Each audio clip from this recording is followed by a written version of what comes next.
আসসালামু আলাইকুম সবাইকে নুসরাত মিনি কিচেনে আজকে আমি আপনাদেরকে ফ্রোজেন চিকেন শাসলিকের রেসিপি তৈরি করে দেখাবো একদমই সহজভাবে ঘরে থাকা উপকরণ দিয়ে।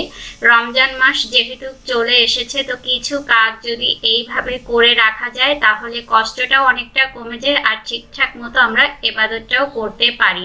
আশা করি আমার আজকের রেসিপি আপনাদের ভালোও লাগবে, সহজও লাগবে। যদি ভালো লেগে থাকে আমার চ্যানেলে একটি লাইক দিয়ে সাবস্ক্রাইব করে পাশে থাকার অনুরোধ রইল।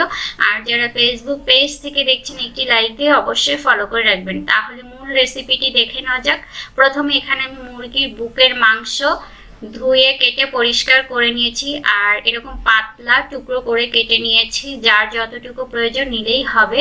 এখন দিয়ে দিচ্ছি হাফ টেবিল চামচ আদার গুঁড়া, হাফ টেবিল চামচ রসুনের গুঁড়া, বিসমিল্লাহ। দিয়ে দিচ্ছি হাফ টেবিল চামচ জিরার গুঁড়া, দিচ্ছি 1 টেবিল চামচ বিরিয়ানি মশলা, দিচ্ছি 1 টেবিল চামচ লাল মরিচের গুঁড়া, যে যেমন ঝাল খান অ্যাডজাস্ট করে নিলেই হবে। দিচ্ছি 1 টেবিল চামচ টমেটো সস, দিচ্ছি 1 টেবিল চামচ চিলি সস। আর এই দুইটা সসই আমার ঘরে বানানো, আমার চ্যানেলে দেওয়া আছে, চাইলে দেখে নিতে পারেন। দিচ্ছি 1 টেবিল চামচ সয়া সস, দিচ্ছি স্বাদ মতো লবণ। লবণটা একটু বুঝে দিতে হবে, সসে লবণ আছে, সয়া সসে লবণ আছে। আর দিয়ে দিচ্ছি 1 টিস্পুন কালো গোলমরিচের গুঁড়া, দিচ্ছি 1 ফালি লেবুর রস। এখন সব কিছু একত্রে খুব ভালোভাবে আমি হাত দিয়ে মেখে নিব এই চিকেনটা সম্পূর্ণভাবে মশলার সাথে।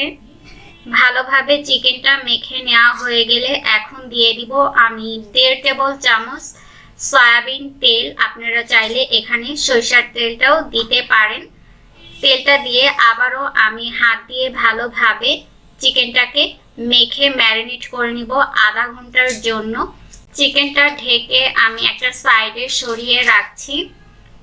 আধা ঘন্টা পরে আমি প্লেটটা তুলে নিচ্ছি আর দিয়ে দিচ্ছি একটা সবুজ ক্যাপসিকাম, এইভাবে কিউব করে ছোট টুকরো করে কেটে নিয়েছি। দিয়ে দিচ্ছি একটা হলুদ ক্যাপসিকাম, দিচ্ছি একটা গাজর এরকম পাতলা স্লাইস করে কেটে নিয়েছি, একটা বড় পেঁয়াজ 4 ভাগ করে কলিটা ছাড়িয়ে নিয়েছি।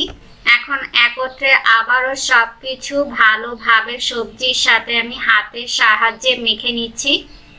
খুব ভালোভাবে মেখে নেওয়া হয়ে গেলে আমি আরও আধা ঘন্টার জন্য চিকেন আর সবজি সহ ম্যারিনেট করে নিব। আর এখানে আপনারা আপনাদের পছন্দ মতো যে কোনো সবজিটাই নিতে পারেন। আমি যে সবজি নিয়েছি একই সবজিটা নিতে হবে এমনটা না। এখন আমি প্লেটটা দিয়ে ঢেকে একটা সাইডে সরিয়ে রাখছি। আধা ঘন্টা পরে আমি প্লেটটা তুলে নিচ্ছি আর এখানে আমি বেশ কয়েকটা শাসলিকের কাটি নিয়েছি। কাটিগুলিকে আমি পানিতে কিছুক্ষণের জন্য ভিজিয়ে রেখেছিলাম। এখন হাত দিয়ে আবারও একটু মেখে নিচ্ছি। তারপরে পছন্দ মতো করে শাসলিকের কাটিতে আমি প্রথমে সবজি দিয়ে নিচ্ছি, গেঁথে নিচ্ছি। আপনারা আপনাদের পছন্দ মতো সবজিটা গেঁথে নিলেই হবে। প্রথমে আমি ক্যাপসিকাম দিলাম, তারপরে গাজর দিয়ে দিচ্ছি, তারপরে দিয়ে দিচ্ছি পেঁয়াজ কলি,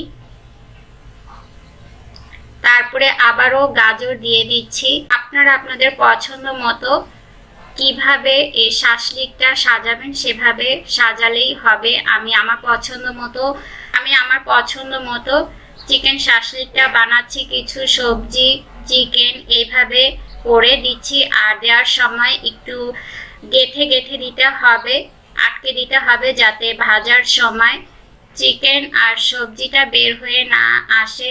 আর প্রথমে শেষে একটু সবজিটা দেওয়ার চেষ্টা করবেন, এতে করে দেখতেও সুন্দর লাগে আর বের হওয়ার কোনো চান্স থাকে না ভাজার সময়। আর এইভাবে আমি এক এক করে সবগুলি চিকেন শাসলিক বানিয়ে নিব।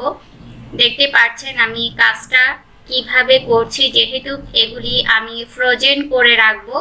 এইভাবে কিছু কাজ যদি করে রাখা যায় তাহলে আমাদের সময়টা অনেকটাই বেঁচে যায় আর কষ্টটাও কম হয়।